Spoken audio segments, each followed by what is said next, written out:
Hi friends, Indira ಲೋಕ YouTube ಚಾನಲ್ಗೆ ಸ್ವಾಗತ. ಬಹಳ ರುಚಿಯಾಗಿ ಶುಚಿಯಾಗಿ ಗರಿ ಗರಿ ನಿಪ್ಪಟ್ಟು ಮಾಡ್ತಾಯಿದ್ದೀನಿ.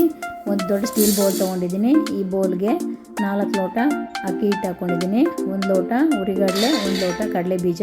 ಉರಿಗಡಲೆ ಮತ್ತು ಕಡಲೆ ಬೀಜ ಇವೆರಡನ್ನೂ ಪುಡಿ ಮಾಡಿ ಅಕ್ಕಿ ಹಿಟ್ಟಿಗೆ ಮಿಕ್ಸ್ ಮಾಡ್ಕೊಳ್ಳೋಣ. 1 ಕಪ್ಪು ಬಿಳಿ ಎಳ್ಳು ಹಾಕ್ಕೊಂಡಿದ್ದೀನಿ. ಖಾರಕ್ಕೆ ಬೇಕಾಗಿರುವಷ್ಟು 1 ಇಡಿ ಒಣಗಿರುವಂತಹ ಮೆಣಸಿನಕಾಯಿ ಮತ್ತು ರುಚಿಗೆ ಒಣಗಿಸಿಟ್ಕೊಂಡಿದ್ದಂತಹ ಕರಿಬೇವಿನ ಸೊಪ್ಪು 1 ಇಡಿ ಹಾಕಿದ್ದೀನಿ. ಇವೆರಡನ್ನೂ ಮಿಕ್ಸಿಯಲ್ಲಿ ಹಾಕಿ ಪುಡಿ ಮಾಡಿ ಹಿಟ್ಟಿಗೆ ಹಾಕ್ಕೊಂಡು ಚೆನ್ನಾಗಿ ಮಿಕ್ಸ್ ಮಾಡ್ಕೊಳ್ತಾ ಇದ್ದೀನಿ. ಕರಿಬೇವಿನ ಸೊಪ್ಪು ಪುಡಿ ಹಾಕೋದ್ರಿಂದ ನಿಪ್ಪಟ್ಟುಗಳು ಫ್ಲೇವರ್ ಚೆನ್ನಾಗಿರುತ್ತೆ. ಅಕ್ಕಿ ಹಿಟ್ಟಿಗೆ ಬೇಕಾಗಿರುವಷ್ಟು ಉಪ್ಪು ಹಾಕ್ಕೊಳ್ತಾ ಇದ್ದೀನಿ. ಉಪ್ಪು ಹಾಕಿದ ನಂತರ ಕೈಯಿಂದ ಒಂದ್ಸರಿ ಚೆನ್ನಾಗಿ ಮಿಕ್ಸ್ ಮಾಡ್ಕೊಬೇಕು. ಚೆನ್ನಾಗಿ ಮಿಕ್ಸ್ ಮಾಡ್ಕೊಂಡಿದ್ದಾಗಿದೆ. ಇದಕ್ಕೆ ಕಾಯಿಸ್ಕೊಂಡಿದ್ದಂಥ ಎಣ್ಣೆನ 200 ಗ್ರಾಮ್ ಎಣ್ಣೆ ಹಾಕಿದ್ದೀನಿ. ಬಿಸಿ ಎಣ್ಣೆ ಹಾಕಿರೋದ್ರಿಂದ ಸ್ಪೂನಿಂದನೇ ಒಂದು ಸ್ವಲ್ಪ ಚೆನ್ನಾಗಿ ಮಿಕ್ಸ್ ಮಾಡ್ಕೊಬೇಕು. ಇದ್ದಂಥ ಎಣ್ಣೆ ತಣ್ಣಗಾಗಿದೆ. ಕೈಯಿಂದನೇ ಚೆನ್ನಾಗಿ ಉಂಡೆಗಳಿಲ್ಲದೆ ಇರೋ ಥರ ಮಿಕ್ಸ್ ಮಾಡ್ಕೊಳ್ತಾ ಇದ್ದೀನಿ. ಮಾಡ್ಕೊಳ್ಳೋದಕ್ಕೆ ನಾವು ಹಿಟ್ಟು ಯಾವ ಹದಕ್ಕೆ ಕಲಿಸ್ಕೊಳ್ತೀವಿ ಅನ್ನೋದು ಕೂಡ ಬಹಳ ಇಂಪಾರ್ಟೆಂಟು. ಕಲಿಸ್ಕೊಂಡಿದ ನಂತರ ನೋಡಿ, ಹಿಟ್ಟು ಕೈ ಮುಷ್ಟಿ ಹಿಡ್ಕೊಂಡ್ರೆ ಮುಷ್ಟಿಗೆ ಬರಬೇಕು, ಅಷ್ಟು ಚೆನ್ನಾಗಿ ಕಲಿಸ್ಕೊಬೇಕು. ಇವಾಗ ಬೇಕಾದರೆ ಒಂದ್ಸಾರಿ ಉಪ್ಪು ಖಾರ ಚೆಕ್ ಮಾಡಿಕೊಂಡು ಬೇಕಾಗಿದ್ರೆ ಹಾಕ್ಕೋಬೋದು. ಸ್ವಲ್ಪನೇ ನೀರು ಹಾಕಿ ಕಲಿಸ್ತಾ ಇದ್ದೀನಿ. ನಿಪ್ಪಟ್ಟುಗಳಿಗೆ ಒಂದು ಸ್ವಲ್ಪ ಉರಿಗಡಲೆ, ಒಂದು ಸ್ವಲ್ಪ ಕಡಲೆ ಬೀಜ ಪುಡಿ ಜಾಸ್ತಿ ಹಾಕಿದ್ರೇ ಟೇಸ್ಟ್ ಚೆನ್ನಾಗಿರುತ್ತೆ.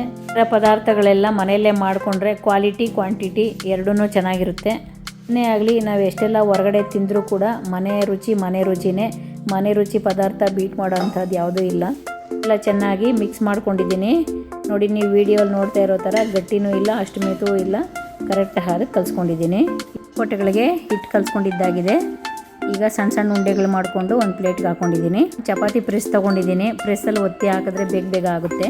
ನಿಪ್ಪಟ್ಟು ಮಾಡ್ಕೊಳ್ಳೋದಕ್ಕೆ ಒಂದು ಅಗಲವಾಗಿರೋ ಬಾಣಲಿ ತೊಗೊಂಡಿದ್ದೀನಿ. ಬಾಣಲಿಗೆ 2 ಲೀಟರ್ ಎಣ್ಣೆ ಹಾಕಿ, ಎಣ್ಣೆ ಚೆನ್ನಾಗಿ ಬಿಸಿಯಾದ ನಂತರ ಮಾಡ್ಕೊಂಡಿಟ್ಕೊಂಡಿದ್ದಂಥ ಉಂಡೆಗಳನ್ನು ಪ್ರೆಸ್ಸಲ್ಲಿ ಒತ್ತಿ ಈ ಬಿಸಿಯಾಗಿರೋ ಎಣ್ಣೆಗೆ ಹಾಕ್ಕೊಬೇಕು. ಒಬ್ಬೊಬ್ಬರೇ ಇದ್ದಾಗ ಈ ಥರ ಪ್ರೆಸ್ಸಲ್ಲಿ ಒತ್ತಿ ಮಾಡಿದ್ರೆ ಬಹಳ ಬೇಗನೆ ಆಗೋಗುತ್ತೆ. ನಿಪ್ಪಟ್ಟುಗಳು ಒತ್ತಿ ಹಾಕಿದ ನಂತರ ತಕ್ಷಣವೇ ತಿರುಗ್ಸೋಕೆ ಹೋಗಬಾರ್ದು. ಒಂದು ಸ್ವಲ್ಪ ಹೊತ್ತು ಆದ ನಂತರ ಉಲ್ಟಾ ಮಾಡಬೇಕು. ತಕ್ಷಣವೇ ಉಲ್ಟಾ ಮಾಡಿದ್ರೆ ನಿಪ್ಪಟ್ಟುಗಳು ಕಿತ್ತೋಗುತ್ತೆ. ನಾನು 1 ರೌಂಡ್ ಬಿಟ್ಟಿದ್ದೆ. ಈಗ ಇವೆಲ್ಲ ಗೋಲ್ಡನ್ ಕಲರ್ ಬಂದಿದೆ. ಈಗ ಇದನ್ನ ಎತ್ತಾಕೊಳ್ಳೋಣ. ಯಾವುದೇ ಪದಾರ್ಥಗಳು ಮನೆಯಲ್ಲಿ ಮಾಡಿದ್ರೇ ಚೆನ್ನಾಗಿರುತ್ತೆ. ಆದರೆ ನಮಗೆ ಒಂದೊಂದು ಸಾರಿ ಸೋಂಬೇರಿತನ, ಮಾಡೋದಕ್ಕೆ ಬಗ್ಗೋದಿಲ್ಲ. ತಕ್ಷಣ ದುಡ್ಡಿರುತ್ತೆ ಅಂತೇಳಿ ಹೊರಗಡೆ ಹೋಗಿ ತೊಗೊಬಂದು ತಿಂದುಬಿಡ್ತೀವಿ.